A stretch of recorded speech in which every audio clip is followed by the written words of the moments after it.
Hi, everybody. So today's Monday. That means it's time for a family movie night. And we are continuing on Disney Scares Month. This is my 7th year doing Disney Scares Month. And you might be surprised that I haven't done The Adventures of Ichabod and Mr. Toad yet, because it's a pretty iconic, scary movie in the world of Disney, at least the Ichabod part.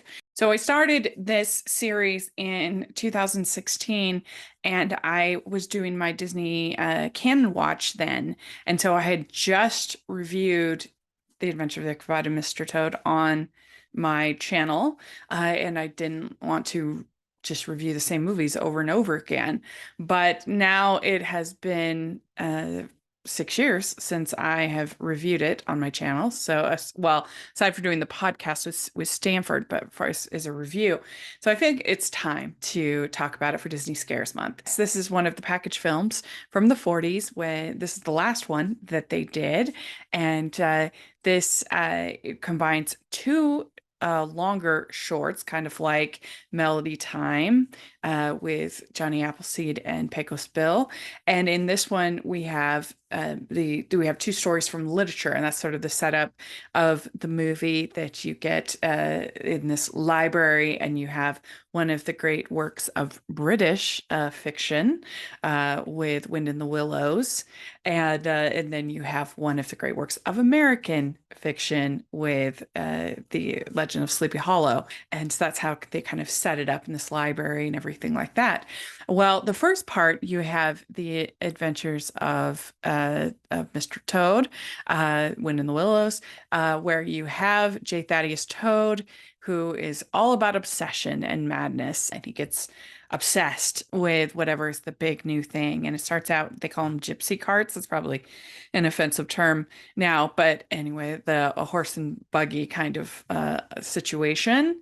And he has his horse, Cyril, that he rides crazy throughout the countryside. So he brings in Badger to like look over his finances and things, and of course they're a mess. And then Badger brings in Ratty and Mole to try to help more, and you have Toad Hall, and it thinks he's getting more and more into debt. And then he ends up getting a new mania of motor cars. And at one point, he actually sells the deed to Town Hall in order to get the motor car. And but then he gets accused of stealing the car.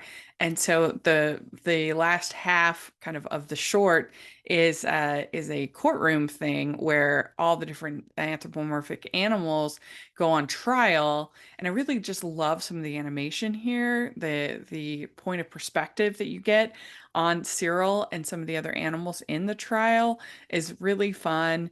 And it's just such a weird story with being anthropomorphic with the animals.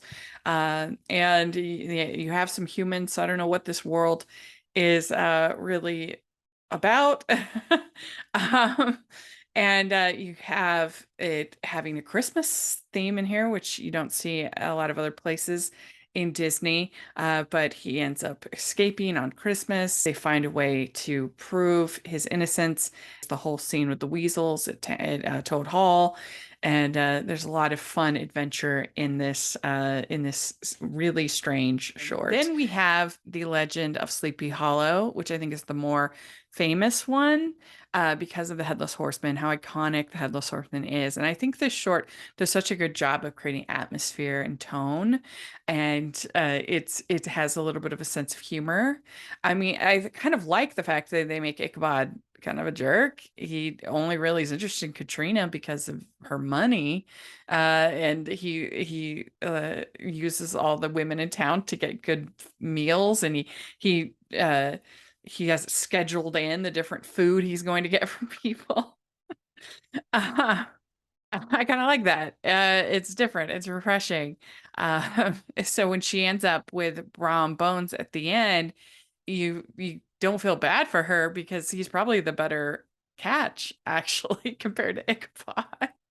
But they do a great job with the spookiness, with developing the story, with the animation is so haunting, and I love the use of colors, the orange, of course, in the pumpkin and the sort of fire and the way they create the spookiness of the forest is very effective. It also has three songs sung by Bing Crosby, which is a lot of fun. They have Ichabod Crane, Katrina, and the Headless Horseman. So I think they do a great job with those songs for pretty short to have three full songs is pretty good. And the animation, I love that they bring in sort of the Grandma Moses American folk art style to the animation. It has a distinct look from Mr. Toad, which is just cool to see, and the way that everything's a little bit like stretched out and like there's a little bit of they're not trying to be realistic in this short, which I appreciate. Everything looks a little like a caricature, and that makes it interesting, makes it fun. I don't need everything to be realistic, my animation. So I think these are two very enjoyable shorts. They've got great animation, good music. So if you are looking for something spooky to watch, particularly The Legend of Sleepy Hollow, I think it's a good one to watch with your kids, kind of introduce them to themes of scary movies and without being too scary. Then this is, I think, a pretty good starting gateway entry for them. So let me know what you think of The Adventures of Ichabod and Mr. Toad. I would love your thoughts, and I'll put all the links to my other reviews of this to our Disney Talking Disney podcast of it. I'd love to hear your thoughts on that. And please like this video. Please subscribe to the channel. I would really appreciate that. I'll have the whole playlist of Disney Scares Month, so check that out. Also, make sure you're following me all over social media and Rachel's Reviews. And thanks so much, everybody. Check out the Patreon group and merch store. And thanks so much, everybody. We'll talk to you all later. Bye.